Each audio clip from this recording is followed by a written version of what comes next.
myrtle trees that were in the bottom. The vision in this chapter describes the condition of Israel in Zechariah's day, but being interpreted in its aspect towards us, it describes the church of God as we find it now in the world. The church is compared to a myrtle grove flourishing in a valley. It is hidden, unobserved, secreted, courting no honor, and attracting no observation from the careless gazer. The church, like her head, has a glory, but it is concealed from the camel eyes, for the time of her breaking forth in all her splendor is not yet come. The idea of tranquil security is also suggested to us, for the myrtle grove in the valley is still and calm, while the storm sweeps over the mountain summits. Tempests spend their forces upon the craggy peaks of the Alps, but down yonder where flows the stream which maketh glad the city of our God, the myrtles flourish by the still waters, all unshaken by the impetuous wind. How great is the inward tranquility of God's church! Even when opposed and persecuted, she has a peace which the world gives not, and which therefore it cannot take away. The peace of God, which passeth all understanding, keeps the hearts and minds of God's people. Does not the metaphor forcibly picture the peaceful, perpetual growth of the saints? The myrtle sheds not her leaves. She is always green, and the church in her worst time still hath a blessed and verdure of grace about her.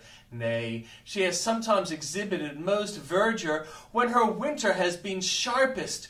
She has prospered most when her adversaries have been most severe. Hence the text hints at victory. The myrtle is the emblem of peace and a significant token of triumph.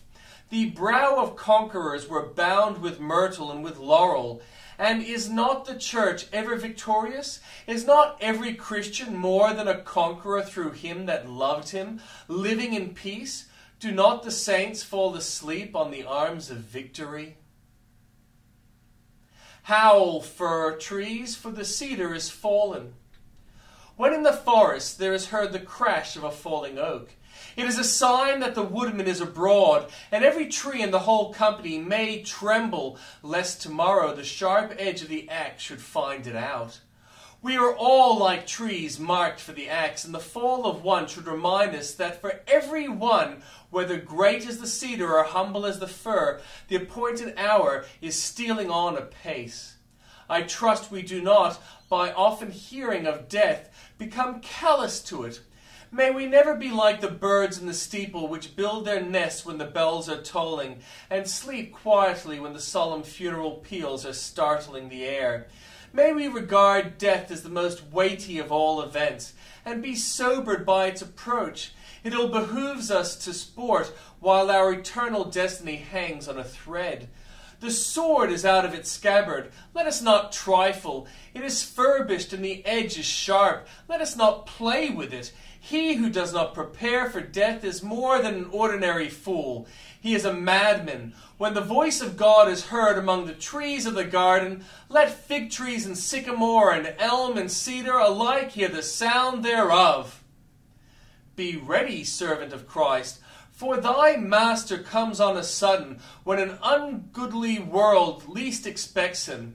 See to it that thou be faithful in his work, for the grave shall soon be digged for thee.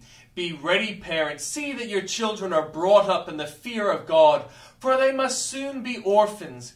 Be ready, men of business, take care that your affairs are correct, and that you serve God with all your hearts, for the days of your terrestrial service will soon be ended, and you will be called to give account for the deeds done in the body, whether they be good or whether they be evil. May we all prepare for the tribunal of the great King with a care which shall be rewarded with the gracious commendation, "Well done, good and faithful servant."